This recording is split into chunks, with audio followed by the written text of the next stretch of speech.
Hello everyone, welcome to A plus BI. This channel is all about complex numbers, and in this video we're going to be solving an exponential equation with complex numbers. A somewhat easy one. Hopefully you are not new to complex numbers, but if you're new to complex numbers, go ahead and check out my lecture videos. I go over the basics and always ask questions. That's the best way to learn and improve. Don't hesitate. So we have negative I at the base and I at the guitar. I mean I on the right hand side, and z is the exponent. So we're going to solve for z. Z is a complex number. What is a complex number? Z is a complex number if it can be written as a plus bi, where a and b are real numbers and I is the square root of negative 1. In other words, I squared equals negative 1. That's something you should never ever forget, because that's going to come up a lot, okay? So how do we solve a problem like this? If you were given a problem like, okay, negative 3 to the power something equals 3, that would be ridiculous, right? Well, in the real world. But in the complex world, almost everything is possible. So yes, this one is a solution as well as this one. So, I mean this one and that one. That's what I meant. So how do we solve something like this? Maybe we can just go ahead and ln both sides, can't we? Let's go ahead and give it a try. I just want to go ahead and natural log both sides because natural log has nice properties. It's going to bring this exponent down. That'll become z multiplied by ln of negative I equals ln of I. And then we can divide both sides by ln of negative I, whatever that is. We don't know yet, right? And that should be the answer, right? Ta-da! Great. But not so great, because how are you going to deal with this? ln I divided by ln of negative I. Do you need to put I in parentheses?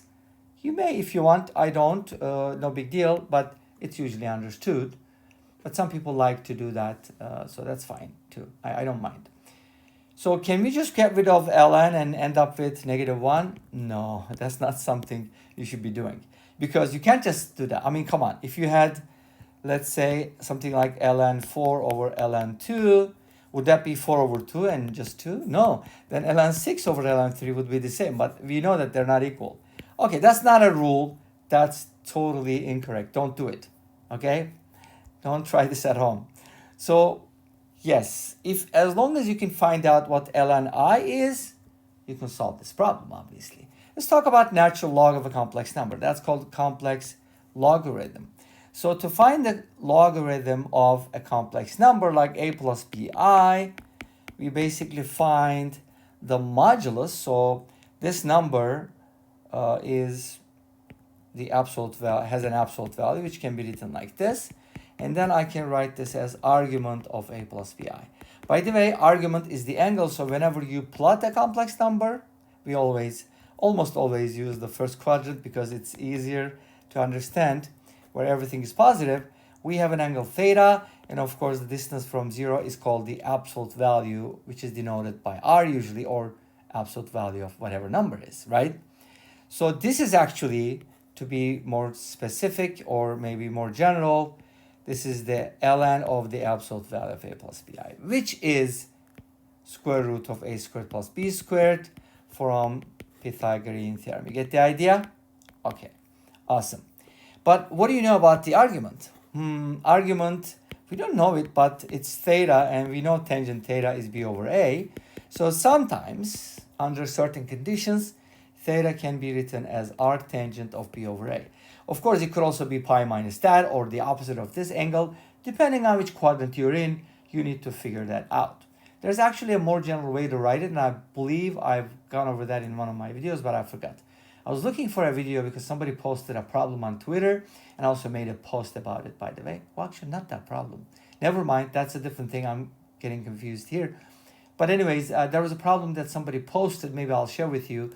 And then I just realized, oh, I made a video about that, but I couldn't find the video. So anyways, I have a lot of videos. I don't know how many, maybe thousands? Who knows? Okay, YouTube knows. So theta sometimes can be arctangent b over a. Yes, that's what I was trying to say. So we can find the ln of negative I in this sense, right? In this way. So negative I, for example, it will be ln1, which is 0, by the way, because the argument, the modulus for negative I is 1 unit, because negative I is here, and that just happens to be 1 unit away from 0. The angle, though, either this way or that way. It's better to measure it this way because we want to keep it between negative pi and pi. You don't want to go beyond pi. That's not good, okay? So we're going to keep it at negative pi over 2. So we can kind of plus I times negative pi over 2. Notice that it's I times the argument. So argument is negative pi over 2. Of course, you can just forget about this, and this will be negative I pi over 2. That's ln of negative I. Great. What about ln of I? Similarly, it's ln 1 plus I times. This time, you're dealing with a positive angle. That's I pi over 2. This is 0. So then ln I is, I don't know why I use parentheses there. It's just inadvertently. That would be that. So we're looking at the ratio of ln I over ln negative I. So ln I over ln negative I would be I pi over 2 divided by negative I pi over 2. I pi over 2 cancel out, and we end up with negative 1. Uh-oh, that's kind of interesting, isn't it? ln of negative I is the opposite of ln of I. Of course, that makes sense, because if you think about it as negative 1, put it over here as an exponent, I to the power negative 1 is negative I, because 1 over I is I squared over 1 over I is, I meant negative I over negative I squared, which is negative I, because negative I squared is 1. Remember, I told you, I squared is negative 1, so negative I squared is positive 1. Anyways, so you can do it that way. So negative 1 is a solution, but this is very restricted. You know what? Because we're restricting ourselves to all principal values, we did not do this in the general form.